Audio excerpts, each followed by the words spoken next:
창세기 말씀 계속해서 우리 나누도록 하겠습니다. 우리 지난주에 이제 요셉이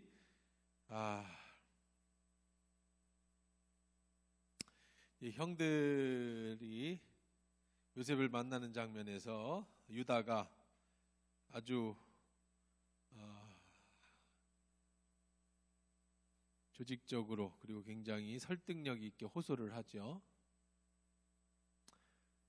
어쨌든 인생에 사는 데 있어서 정말 중요한 것 중에 하나가 바로 이런 지혜예요. 지혜. 이 세상 살아가는 데 있어서 학력보다도 어떤 능력보다도 더 중요한 게 지혜예요. 지혜. 그 지혜는 전부 어디서 나오느냐면, 이 지혜가 어디에 필요한 거냐면 결국은 관계에 필요한 거예요. 관계. 인간관계에 가장 필요한 것이 바로 지혜란 말이에요. 지혜. 제가 지금 이제 크리스찬 리더십에 대해서 이제 한 편 올렸죠? 지난번에 올린다고 해서 또 이제 계속해서 좀 만들려고 하고 있어요. 시리즈로.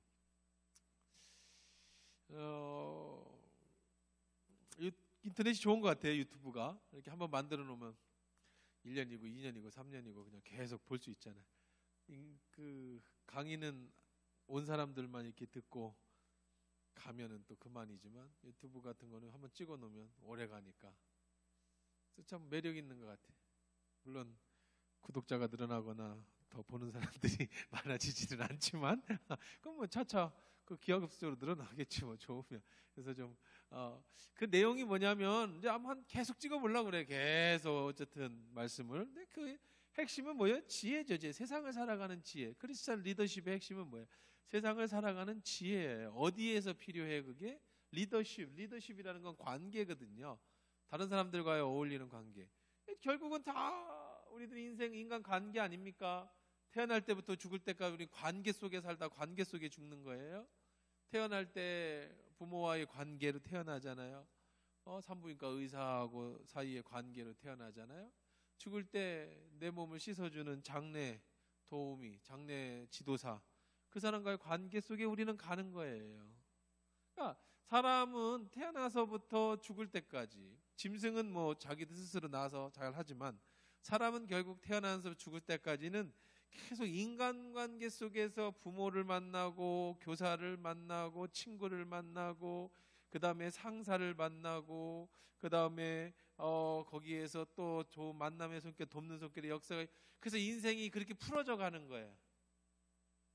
그러니까 결국 내 인생은 어떻게 풀리느냐? 사람을 만나면서 풀려요. 그렇지 않습니까? 여러분 학교 다닐 때부터 내가 이렇게 살 거라고 생각하신 분이 있었어요? 난 이렇게 살 거다. 어릴 때 나는 이렇게 살 거다. 그렇게 생각한 대로 사시는 분이 몇 명이나 돼? 꿈은 중요하죠. 근데 꿈대로 되는 게 많지 않아요. 몇 퍼센트 안 되죠. 그럼 어쩌다가 내 나이가 됐을 때, 내가 이 인생을 살았을 때 어떻게 내가 이 자리에 오게 됐어요?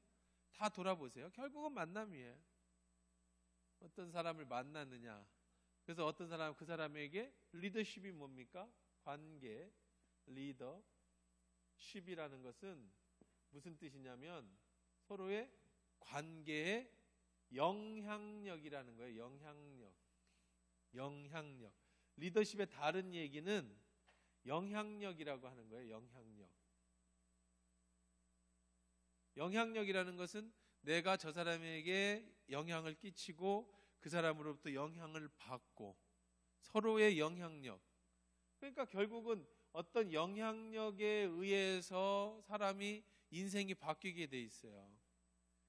어디에 가서 어떤 선생님을 만나서 그 선생님한테 무슨 얘기를 들었느냐에 따라서 그 사람의 생각이 달라지죠. 대학에 가서 무슨 과를 전공할까, 내가 뭐를 앞으로 먹고 살까를 고민할 때 선생님이나 주변 사람들한테 혹은 내가 어떤 것을 통해서 관계 속에서 이런 것이 해야지라고 생각하는 영향력을 받아서 그런 그 직업을 선택하기도 하죠. 그렇다고 처음에는 그 직업에 갔지만 거기서 어떤 사장을 만나느냐에 따라서 이렇게 또 그의 인생도 또 달라져요. 신앙도 마찬가지죠. 여러분이 어떤 교회에서 어떤 목사를 만나느냐에 따라서 여러분의 어떤 영향을 받느냐에 따라서 여러분의 신앙의 영향이 그리 흘러가는 거예요. 그게 영향력이라는 거예요. 그게 리더십이에요. 맨날 목사님이 맨날 선교 해보세요. 그럼 여러분 돈 벌어다가 계속 선교비 많이 낼 거예요. 선교하러 다니고 뭐 열심히 남을 거예요. 왜? 영향력에 목사님이 계속 선교를 하거든요. 오늘도 선교사가 왔다 갔는데 어제 그저께 들어왔다고 그랬어요. 그래서 인사하러 왔더라고요. 그래서 9월 달쯤에 이제 또 한 달 반 정도 있다 간다 해서 9월 달쯤에서 한번 코로나가 어떻게 풀릴지 모르지만 와서 설교해라. 오후 예배 안 되면 낮 예배라도 해야지 뭐 와서 선교사님들. 자, 그럼 뭐 맨날 선교하면 여러분 어떻게 하겠어요? 선교에 그냥 뭐 다 우리가 올인할 거 아니겠습니까? 목사님이 맨날 구제 해보세요. 그럼 여러분들 열심히 가서 신방하고 또 뭐 나눠주고 막 이런 예 막 우리가 열심일 거예요. 우리는 성령 하면 맨날 여러분들 우리 10시 기도회, 새벽 기도회, 뭐 기도회, 먼 기도회 맨날 부르짖어 기도하고 으쌰 맨날 기도할 거예요. 왜? 다 뭐를 받는 거예요? 영향을 받는 거예요. 영향을. 그래서 어떤 목사님은 거룩을 쫓아하는 목사님한테 영향을 받으면 보통 예배를 못 드려요. 왜? 시끄러워. 드럼도 시끄럽고 기타도 시끄럽고 예배를 저렇게 드려. 거룩하게 드려야지. 그럼 거룩이 뭔데? 거룩 전능하신 주여. 파이프 오르가니 뿌뿌뿌뿌뿌. 그러면 오늘 말씀 거룩하다. 그래 왜 그게 거룩해 됐어요? 그게 거룩이에요? 어쩌다 그게 거룩이 됐어요? 그렇게 설교를 하고 그렇게 영향을 끼치니까 교회가 무슨 선교고 교회가 무슨 구제고 교회가 무슨 봉사야. 예배하는 곳이지. 그런 영향을 받으면 거기 있는 성도들은 맨날 예배. 그러면 뭐 하겠어요? 예배당 짓고 몇 억 들여서 파이프 오르간 세우고 그러겠죠? 그 다음에 음악 하시는 분 데려다가 지휘시키고 아주 유명한 피아니스트 데려다가 월급 주면서 피아노 치게 하고. 왜? 뭐가 중요하니까? 예배가 중요하니까. 그 예배를 그렇게 드려야 될 거 아니에요. 그게 중요하니까. 그러니까 이게 결국은 선교가 중요하다 그러면 그냥 선교 어디 교회 건축하고 걔 어떤 뭐 교회 어디 가서 선교 예배당 져주고 뭐 아프리카에 우물 파주고 봉사가 필요하다 그러면은 이제 막 봉사대 조직해가지고 막 다니고 그다음에 교육이 필요하다 그러면 맨날 제자 훈련에 뭐에 그냥 맨날 성경 공부만 하겠지요. 그러니까 그럼 뭐가 옳으냐? 뭐가 옳고 그름의 얘기가 아니에요. 그럼 우리가 예수님을 어떻게 바라보느냐에 따라서 예수님은 봉사하시는데 앞장서기도 하셨고 땅끝까지 내 증인이 되어 선교에도 앞장서게 하셨고 이곳에서 말고 저곳에서 말고 예배할 때가 오나니 곧 이때라 예배도 말씀하셨고 복합적이어야지 통합적이어야죠. 그렇죠? 예수님도 그렇게 하셨으니까 그게 옳은 건데 어느 한쪽으로만 계속 치우치는 거는 나쁜 건 아니에요. 그것도 예수님이 하신 거니까. 그러나 그렇게만 하고 다른 것을 배타하는 것은 또 옳지 않아. 자, 그것처럼 모든 것이 다 뭐예요? 여러분이 누구의 영향력을 받았느냐에 따르면 다시 말하면 여러분이 인생을 그렇게 방향을 설정하고 간다는 거예요. 그러면 제일 중요한 건 뭐겠어요? 결국은 그래서 만남이에요. 만남. 사람의 운명은요, 인생은요, 이 만남에 의해서 결정이 되는 거야. 여러분이 누구를 만나느냐에 따라서. 왜? 그 만남은 관계를 형성하잖아요.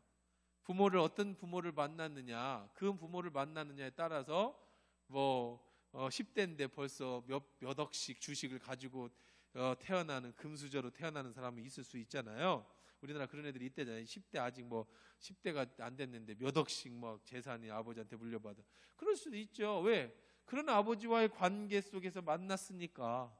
어떤 집은 또 그런 만남이 별로 안 좋아서 일찍 부모를 여의고 혼자서 그냥 살아남기 위해서 고분분투하는 사람도 있었을 것이고. 인생은 다 그런 거예요. 그래서 만남. 자, 만남도 중요하지만 이 만남은 하나님의 영역이에요. 누구를 만나게 하시는 이는 하나님이세요. 그러나 그 만남 속에서 관계를 유지하게 하는 건 사람의 영역이에요. 다시 말해서 여러분이 인격적이고 그 다음에 사람이 굉장히 좋으면 좋은 사람을 만날 것이고 하나님이 아무리 좋은 만남을 주었어도 여러분에게 그런 인격적인 만남이나 변화가 없으면 어떻겠어요? 그 복을 발로 차겠죠. 기회를 잡을 수가 없을 거야. 왜? 준비되지 못했으니까. 만남은 하나님의 영역이고 관계와 리더십은요, 이 지혜는 인간의 영역이에요. 자, 오늘 유다 얘기 지난주에 하는 거 마무리하고 넘어가려고 하는 거예요.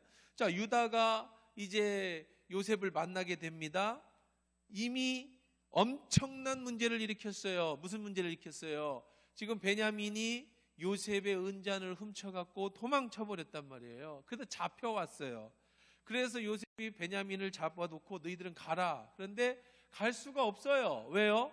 아버지에게 그렇게 얘기하고 왔잖아요. 내가 요셉이 만약에 베냐민을 못 데리고 오면 르우벤 같은 경우는 내 자식을 죽이세요. 아버지가 콧방귀도 안 꼈죠. 그랬더니 유다가 뭐라고 그랬어요? 나를 완전히 당신의 그 관계 속에 제명해도 좋습니다 하니까 아버지가 유다를 믿고 보냈는데, 근데 이제 베냐민이 잡혔으니 돌아갈 수가 없어요. 그때 이 절대절명의 위기에서 결국은 리더십, 영향력을 끼치는 지혜의 유다의 지혜예요. 유다는 지난주에 우리가 배웠죠. 어떻게 했습니까? 먼저 우리가 서로 관계를 맺을 때, 이제 제가 두 번째 시간으로다가 유튜브 두 번째 시간으로다가 이제 하는 것이 결국 그 영업의 비밀, 크리스찬 리더십 두 번째 영업의 비밀, 어떻게 영업의 달인이 될 수 있는가? 크리스찬 리더의 영업의 비밀은 뭐예요? 근데 지난번에 얘기했잖아요. 주어야 되는 거야. 내 걸 주어야 상대 거를 얻지. 상대 것만 뺏으려고 하면 절대로 안 뺏겨. 누군가 여러분 걸 뺏어가려고 하면 여러분 내놓겠습니까? 그렇죠? 전쟁에서 제일 좋은 방법은 총을 들여대는 거예요. 옆에다 총 대놓고 내놔 그럼 줘요, 안 줘요? 주겠죠. 안 주고 죽을 수도 있는데. 그렇죠? 근데 문제는 뭐예요? 그러고 나서, 주고 나서 그 사람 다시는 봅니까? 못 보죠. 감옥에 갈 수도 있어요. 자, 관계는 이 관계 리더십에서 다른 사람의 무엇인가를 얻고 싶으면, 영업을 하고 싶으면 내 걸 내놔라. 내 걸 내놓으면 자연스럽게 그 사람이 두 손을 벌려서 가져가게 만들어야 영업이 되는 거지, 억지로 뺏어 갖고는요 영업이 안 되는 거야. 자, 유다가 얘기를 합니다. 이 절대절명에서 뭐라고 얘기합니까? 요셉에게 제가 한 말씀만 드리겠습니다. 당신은 바로와 같으신 분입니다. 요셉이 기분이 좋아졌겠죠. 그래, 바로 같다는데 요셉 위에는 바로밖에 없었잖아요. 그래, 뭐 얘기해봐. 지난번에 저에게 물어보셨죠? 아버지가 계시냐고. 먼저 뭐 하라고 그랬어요? 내 걸 팔기 전에 상대방의 필요가 무엇인지를 봐라. 상대의 니드가 뭔가를 봐라. 그걸 봐야 돼요. 제가 이제 오늘 선교사랑 그런 얘기를 했었습니다. 오늘은 좀 부드럽게 가봅시다. 선교사랑 그런 얘기를 해봤어요. 선교사가 얘기를 들어보면, 이제 라오스 선교사, 천은섭 선교사 얘기를 들어보면 정말 훌륭한 일들을 많이 해내고 있어요. 뭘 하고 있느냐면, 라오스에서 우리가 이제 자주 라오스 선교를 하고 우리가 도와주고 있고, 우리가 리더 캠프도 라오스로 가고 그랬어요. 근데 이제 이 친구가 이제 사실은 이제 원래는 그 전에 선교사가 있었어요. 지금도 있어요. 그 선교사가 사역을 크게 했어요. EBS에서 뭐 이렇게 찾아다니는 그런 것도 몇 시리즈로다가 할 정도로 라오스에 영향력 있는 사람이었어요. 세계 테마기행도 하고 할 정도로 영향력 있는 박태영 선교사라고, 박태영 선교사가 그 일을 했었는데 우리 교회도 와서 이제 설교도 하고 그러다가 일이 너무 커지니까 그걸 함께할 동역자가 필요했어요. 그래서 이제 같은 또 동기였던 천은서 선교사가 그 뒤를 이어서 가게 됐습니다. 근데 이제 가서 이제 서로 이제 각자의 길을 가게 됐지만, 그러면 거기서 무슨 사역을 하냐면, 라오스라는 나라가 이제 굉장히 저개발구역 지역 나라입니다. 못 사는 나라죠. 그래서 이제 그들은 이제 불교 국가이기도 하고요, 또 공산 국가이기도 합니다. 거기서 이제 저는 그 선은서 선교사가 하는 일이 뭐냐면, 그 대학에서 한국어를 가르쳐요. 박태영 선교사가 하던 건데, 다른 각자의 대학에서 이제 거기서 이제 대학에서 한국어과 교수예요. 근데 이제 거기에서 한국어과가 굉장히 세고 애들도 굉장히 한국어과를 가고 싶어 해요.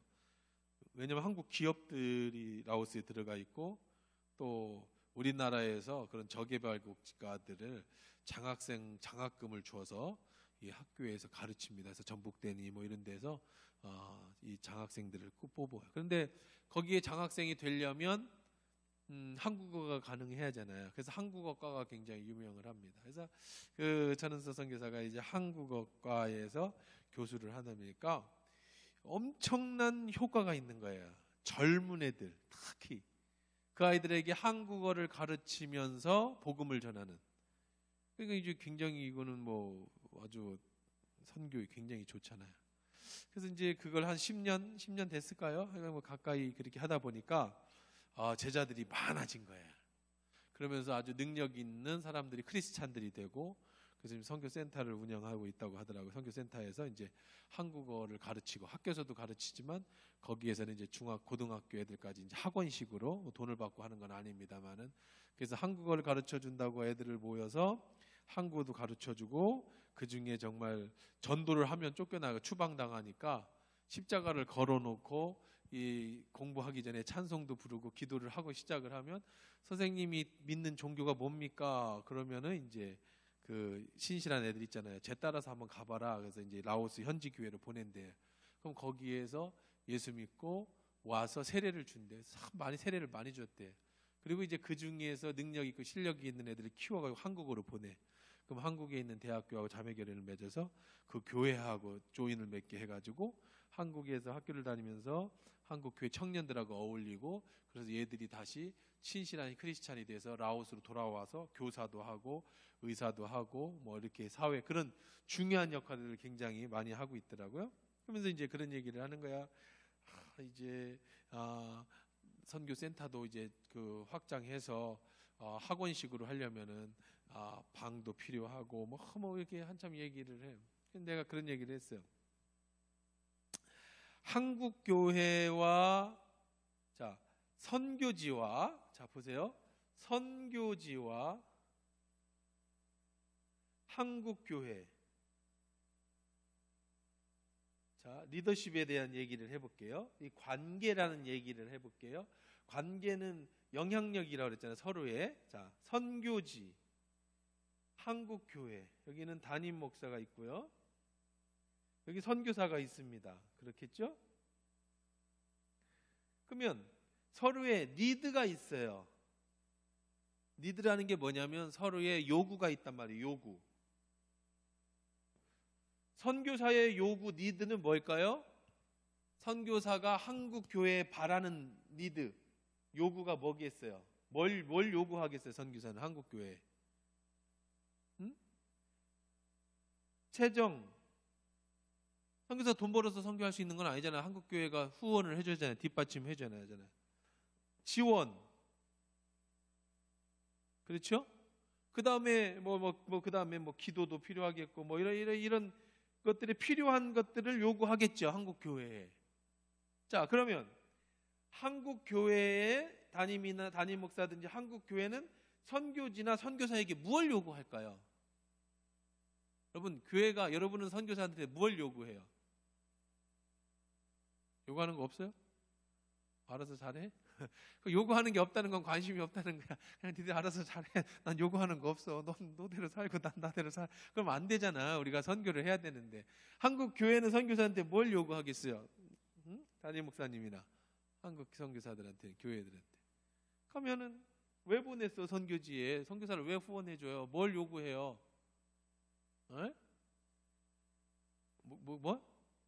기도? 선교사가 한국 교회를 위해서 기도해달라고? 그 사람들 밥 먹고 살기도 힘든데 뭐 우리 기도를 해? 우리가 기도를 해줘야지. 여러분이 뭘 기대하냐니까 선교사한테. 한국 교회가 뭘 기대하겠어 선교사한테? 왜 보냈어? 왜? 복음 전가자 영혼 구원 아니야? 영혼 구원. 그렇죠? 영혼 구원.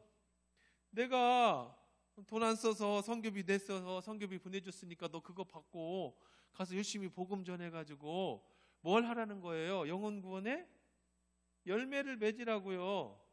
그러겠죠? 그 다음에 영혼 구원의 열매를 맺을 뿐만 아니라 또 뭘 요구하겠어요? 그래서 실질적으로 보이는 가시적인 거예요. 가시적 효과. 응? 가시적 효과.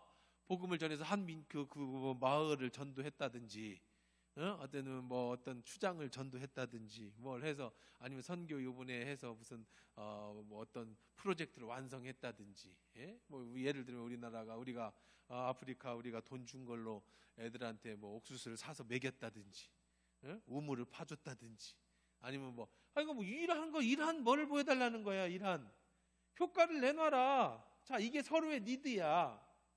서로의 니드. 자, 그러면 또 이게 영향력에 대한 얘기나 오늘 선교사랑 했던 얘기를 지금 나누는 거예요. 자, 그렇다면 알겠어. 이 원칙은요, 여러분 영업을 할 때든 다른 사람의 마음을 뺏을 때든, 지금 유다가 지금 요셉에게 설득을 할 때든 전부 여기서 리더십이 필요한 건데, 중요한 건 서로의 니드를 채워주란 말이야. 그래야 상대 거를 얻어낼 수가 있는 거예요. 자, 보세요. 예를 든 거예요. 선교를 예를 든 거예요. 이걸 여러분의 삶 전부 안에 걸쳐서 이걸 적용을 해보세요. 자, 선교사가 있어요. 한국에 나왔어요. 오늘도 만나서 그런 얘기를 하는 거야. 뭐 선교센터를 줘야 되겠고, 그 다음에 이제 뭐 아이들의 어떤 필요한 것도 필요하고, 이것도 당연히 선교사가 나오기 전에 무슨 생각하고 나오겠어요? 이번에 한국 가서 목사님 만나면 내가 필요한 거 이렇게 이런 거 요청을 해야지. 물론 뭐 한국 교회가 필요한 영혼 구원이니 뭐 이 가시적 효과에 대해서도 설명을 하겠지. 선교 보고도 하고. 하지만 내가 이런 것들을 재정적으로 하려면 뭐도 필요하고 이런 얘기 해야겠다. 다 준비해 갖고 나오겠지요. 그래서 나와서 이제 열심히 설명을 합니다. 이제 내가 지금 이렇게 사역을 하고 있으니, 내가 영혼 구원 가시적 효과를 이렇게 내고 있는데 이런 것들이 필요하니까 지원해 주십시오. 이렇게 얘기를 한단 말이에요. 그렇죠? 선교지에. 자, 그다음에 한국 교회를 보면 선교사가 와서 그렇게 이제 얘기를 했어. 선교사님이 이제 와가지고 우리가 이제 재원 지원이 필요하고 재정이 필요하고 했어. 그러면은 한국 교회는 저 담임 목사님이나 성도들은 뭐라고 얘기를 하겠어? 그러면 알겠는데, 야, 지금 코로나 시대야. 지금 헌금도 안 들어와. 야, 성도들도 교회 안 나와. 지금 무슨 지금 거기다 지금 선교 센터가 짓는 게 중요한 게 아니야. 여기가 생존을 해야지. 그럼 이제 선교사가 코가 이게 쭉 빠져. 아이고, 가서 이번에 프로젝트를 가지고 왔더니 살펴보니까, 야, 니들 선교도 끊게 생겼다. 우리 교회가 어려워. 이러면 이제 이게 쭉직이 되는 거야. 이게 어려워지는 거야. 서로. 왜? 나는 이게 필요한데 한국 교회는, 야, 나는 너의 필요를 우리가 죽겠어. 우리가 너 영혼구원 너 가서 뭐 지금 코로나에 할 일 뭐 일도 못 한다며, 하는 것도 없다며. 근데 뭐 지금 우리한테 뭘 달라고 하는 거야. 도와주고는 싶지만 우리는 그런 게 없어. 여기는, 야, 지금 이런 일들을 벌여놨는데 도와줘야지. 그러면 결국은 아무것도 얻어지는 게 없어요. 왜? 각자 자기의 필요한 것만 얘기를 하니까.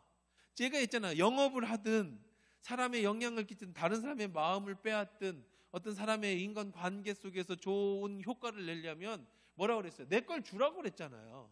내 걸 줘야 상대가 내놓는다니까. 내 걸 주지 않는데 어떻게 상대가 내놔? 자, 그러면 제가 생각하는 이 선교적 마인드, 선교적, 오랫동안 제가 선교에 대한 생각을 진짜 이건 오랫동안 가졌던 선교의 제 생각인데, 자, 각자의 니드를 한번 생각을 해보세요. 각자의 니드. 한국 교회는 영혼 구원과 가시적 효과가 필요해.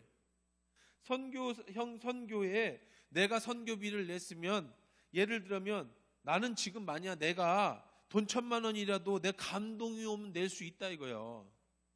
저는 목회하면서요, 정말 많은 사람들을 많이 만났어요. 많은 경험이 있어요. 무슨 경험이 있냐면, 정말 어려운데, 삶이 어려워. 그분 맨날 뭐 월급 얼마 못 받아갖고 빠듯하게 생활하는 거야. 뭐 생활비도 어렵고, 알아. 뭐 직장 다니고 뭐 좀 알바하고 뭐 그렇게 해서 뭐 돈 얼마 못 번다는 사업가도 아닌데.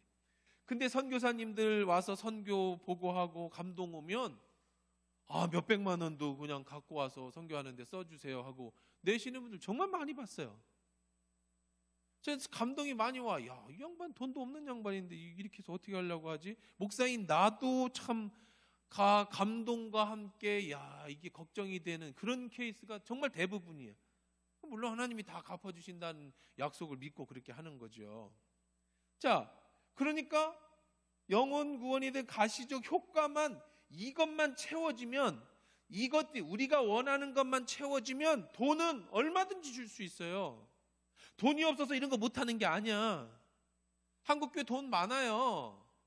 우리 교회도 당장 하려면 할 수 있어요. 여러분들도 하라고 하면은요, 감동 오시면 하실 수 있어요. 몇백만 원도 낼 수 있어요. 없어도 만들어서도 되고 돈을 빌려서라도 내 하나님의 일 한다는데 뭐만 채워주면, 영혼 구원과 가시적 효과, 내가 돈을 내서 이것으로 정말 한 영혼이 저 해외에 있는 영혼들이 살아나고 거기 엄청난 효과가 나타난다라는 거 확신하면 줄 수 있는 거예요. 하나님 나라를 위해서 그거 못하겠어요? 우리가 그런 거 하려고 교회가 있는 거지 뭐 그거 하라고 교회가 있는 거 아니에요. 그러려고 우리 돈 버는 거 아닙니까? 이게 우리의 니드예요. 이것만 네가 채워주면 우리는 얼마든지 해줄 수 있다니까. 자, 선교사도 마찬가지인 거예요. 한국교회에서 이런 걸 뺏어가려고 하지 말고, 우리 걸 뺏어가려고 하지 말고 적극적으로 한국교회가 이런 일에 참여하게끔, 우리가 주체적으로 그 일을 하게끔 벌려놓으라 이거야. 근데 방법이 없잖아요. 그걸 어떻게 해야 실질적으로 할 수 있느냐. 그래서 제가 생각하는 선교의 전략이에요. 선교 전략. 그게 뭐냐면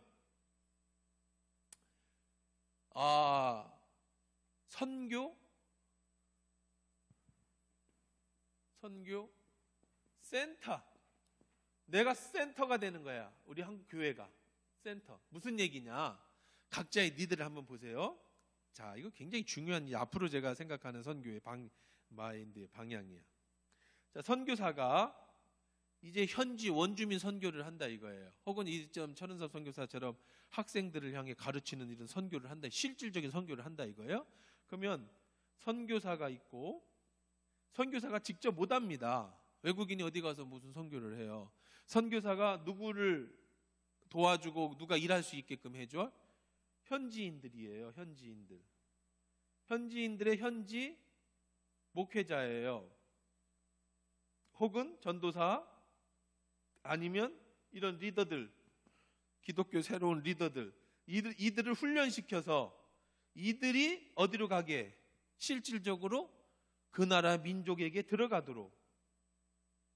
그렇게 해야지. 선교사가 무슨 라오스 선교사가 원주민촌에 들어가가지고 전도지 뿌리고 성경 공부 가르치고 쫓겨납니다. 추방당합니다. 그거 할 수가 없어요. 그건 할 수도 없는 거예요. 그러니까 이런 방법을 쓰는 거예요. 여러 가지 다각적으로. 근데 천은섭 선교사는 여기서 이제 애들을 키워내죠. 젊은이들에게 기독교 신앙을 심어주고 그들을 개종시켜서 그들을 리더로 만드는 정말 훌륭한 일을 하고 있다고요. 자, 그러면 자 보세요.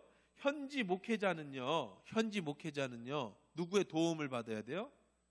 선교사의 도움을 받아야 돼. 그렇죠?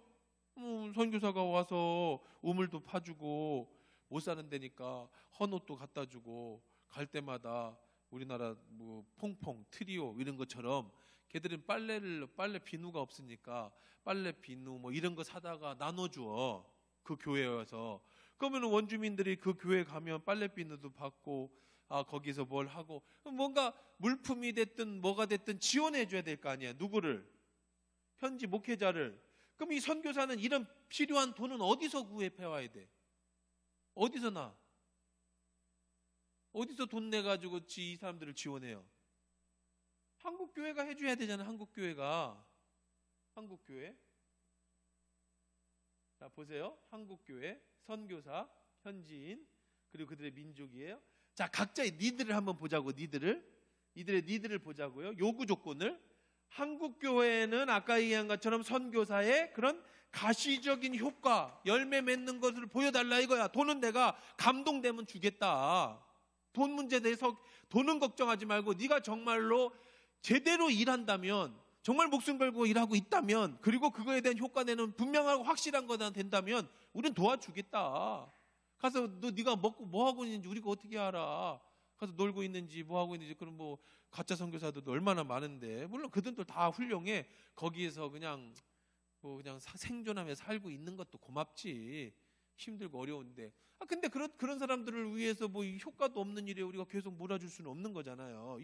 자, 그 다음에 이게 한국교회 리드고, 선교사는 이런 것들을 한국교회에 받아서 이런 것을 해야 되는 게 리드고. 자, 그러면 현지 교회 목회자들은 무엇이 필요하냐?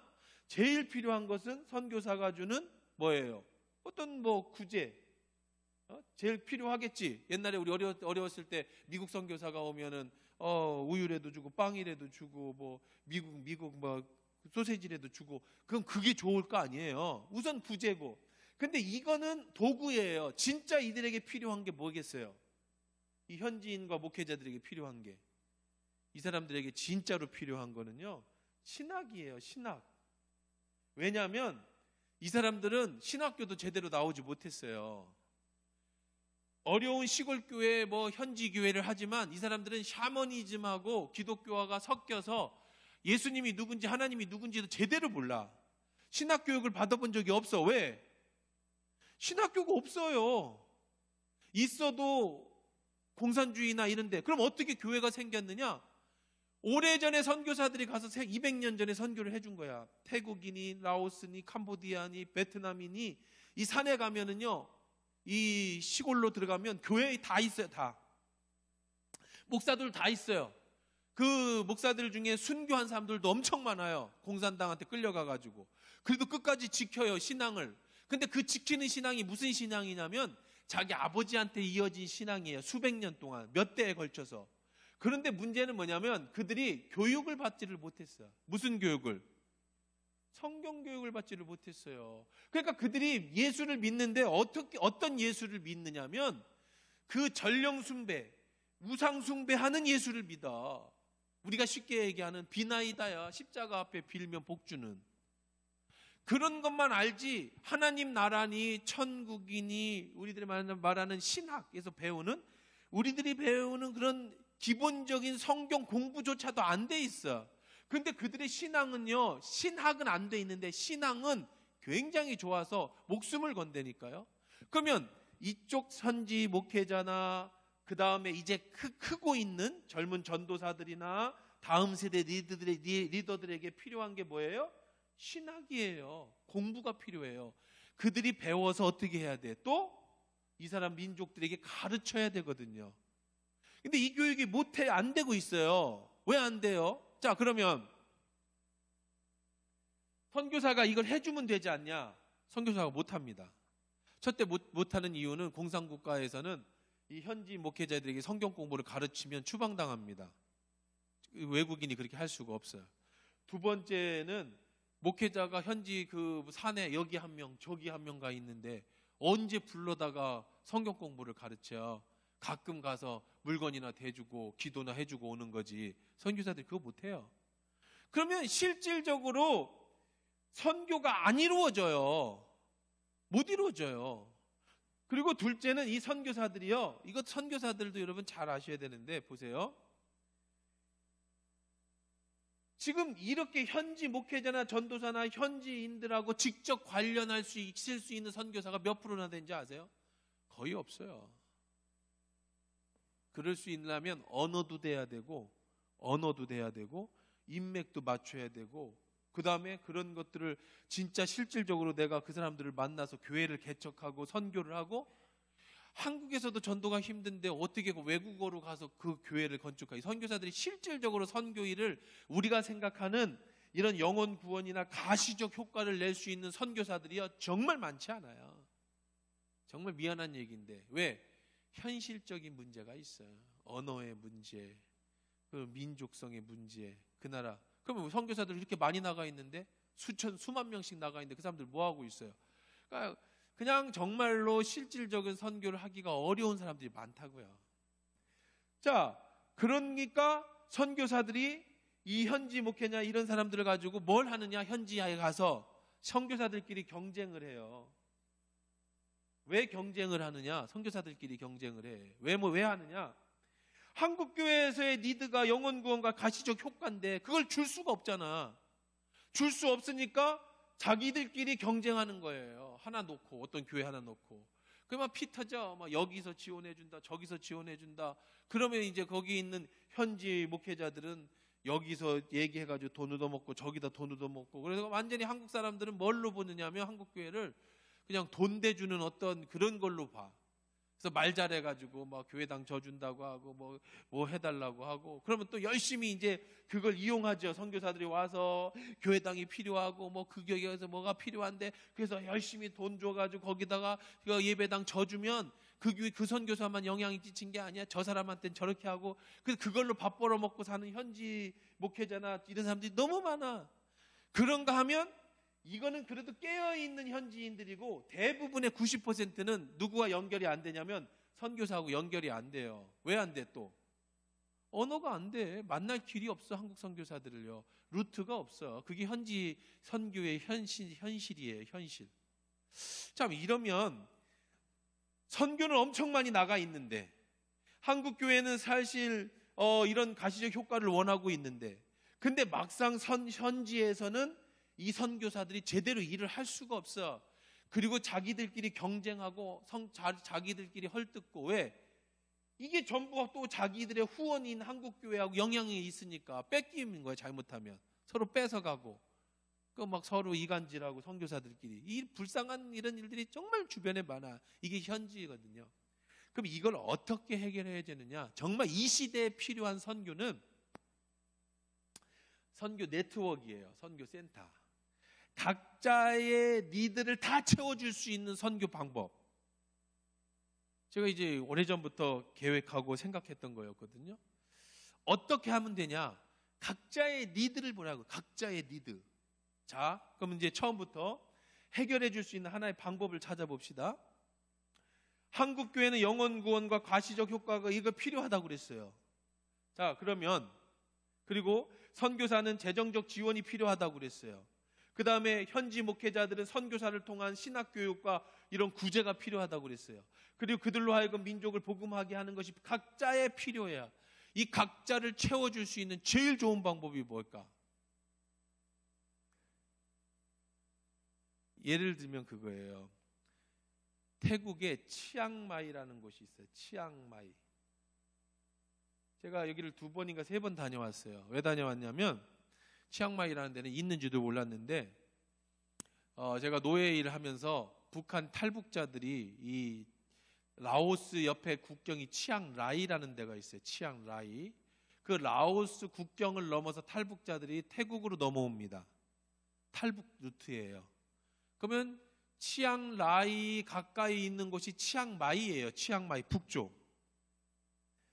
근데 이 치앙마이는 라오스, 그 다음에 캄보디아, 그리고 이 태국, 이 세 나라가 맞닿뜨려 있는 국경지대입니다. 치앙마이가. 뿐만 아니라 그 밑으로 내려가면 베트남하고도 배로 다닐 수 있고 비행기로 다닐 수 있는 또 태국이라는 나라의 특징이 뭐냐면 불교 국가지만 자유국가예요. 라오스니 베트남이니 캄보디아니 이런 불교 국가들만 공산국가입니다.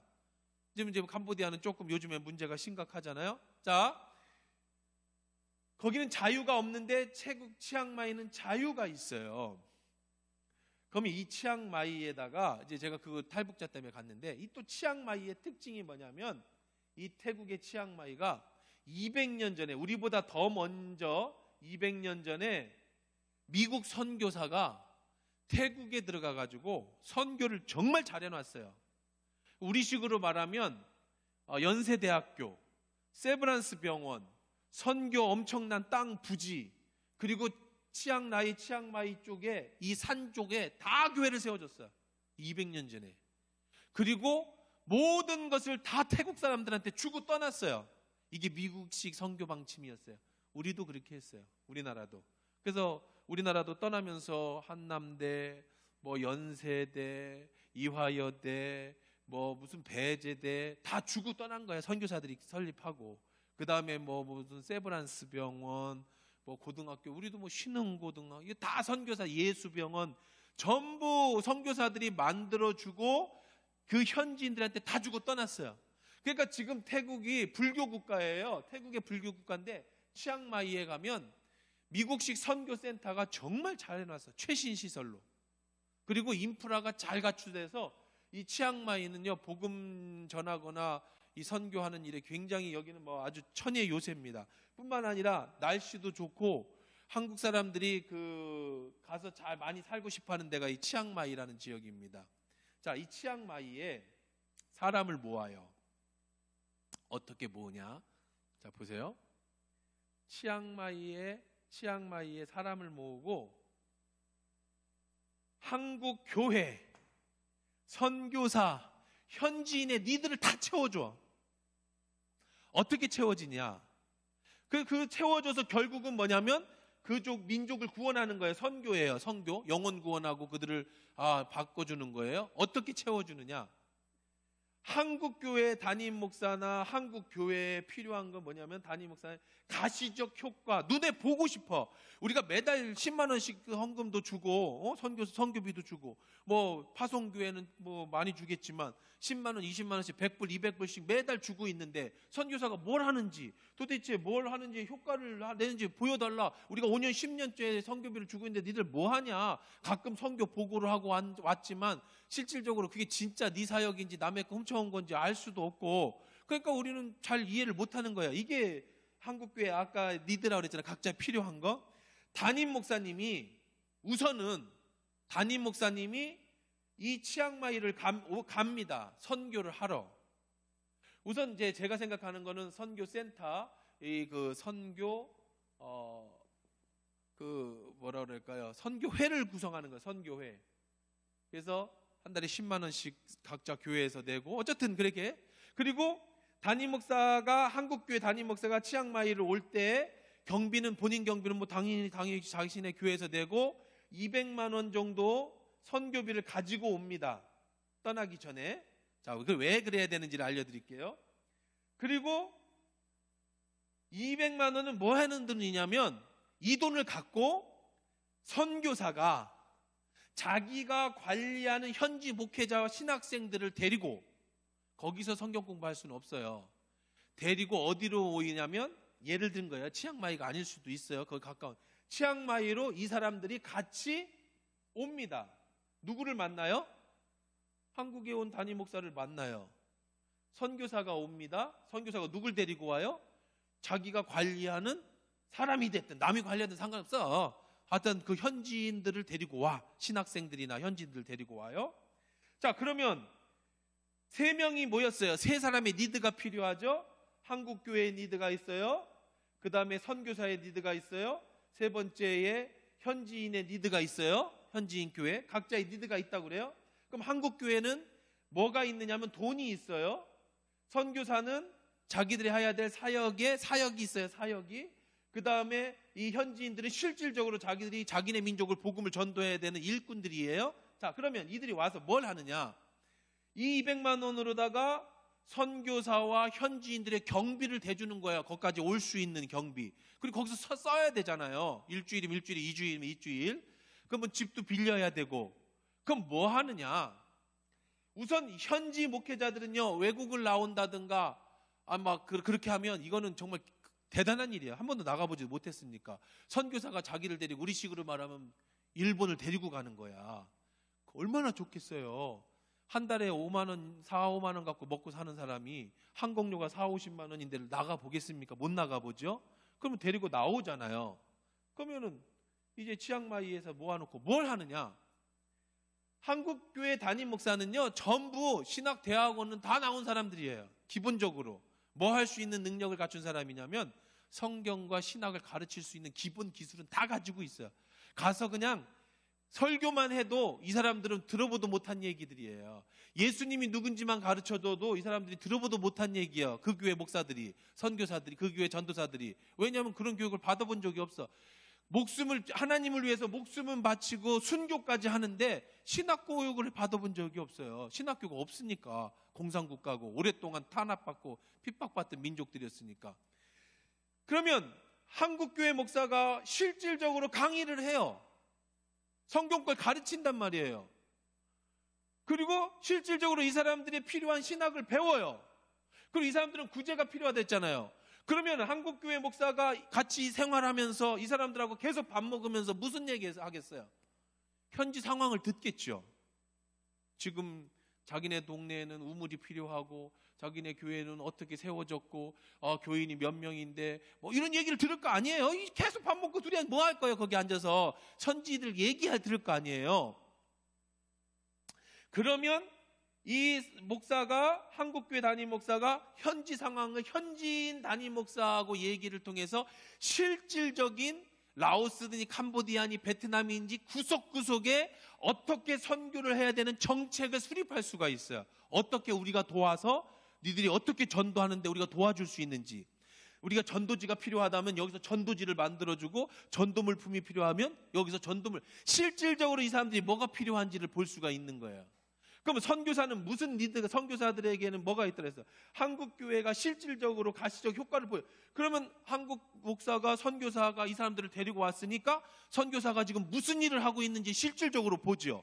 그럼 선교사가 이 사람들을 어떻게 우리가 관리하겠고 어떻게 선교하겠습니다라고 하는 실질적인 선교에 대한 네트워크가 만들어지지.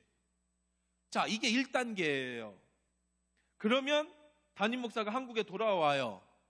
그리고 이제 얘기를 하겠지. 내가 이번에 가서 치앙마이에 가서 라오스의 어디 산에 있는 어느 목사와 일주일 동안 성경 공부를 가르치고 왔는데 그들의 상황은 이러하다. 장로님들, 집사님들이 한번 가봅시다.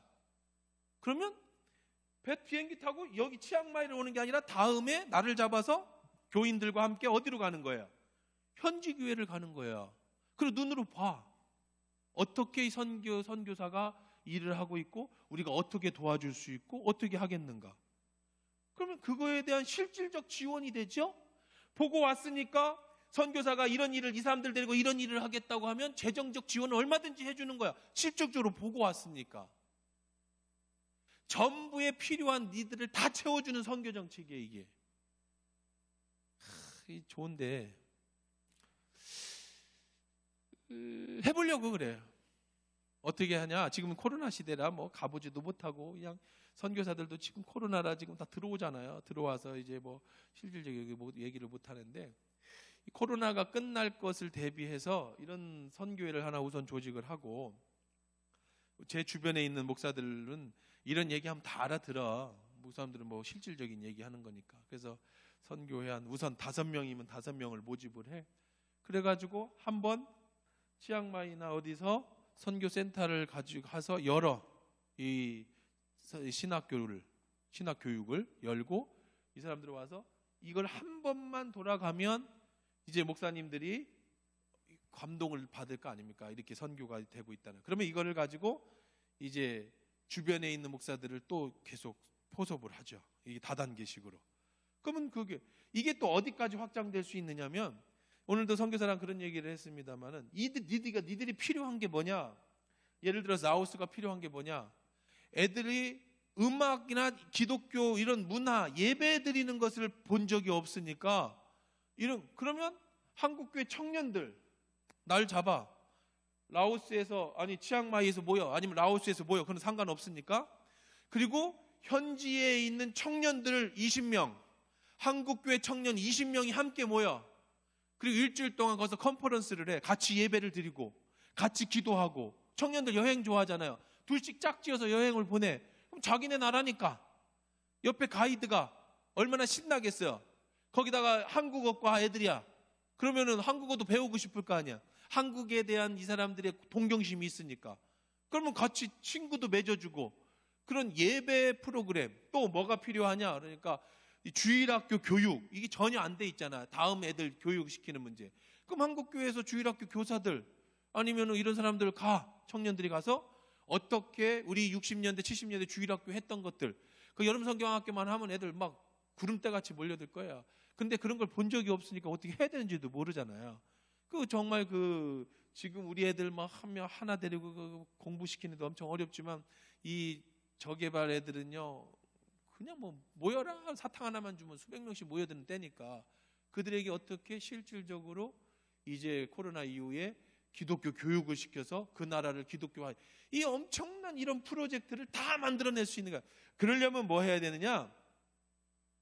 각자의 니드를 채워줄, 조율할 수 있는 어떤 프로그램이 이제는 한국교회, 지금까지는 막 보내기만 했는데 보내보니까 부작용으로 경쟁하게 되고 거기에서 다툼의 문제가 생기는 거를 이제는 한국교회가 조율해주는, 그리고 한국교회가 실질적으로 어떻게 그들을 도울 수 있는지를 현장화시켜 줄 수 있는 그런 일들을 중간 역할을 해줘야 된다.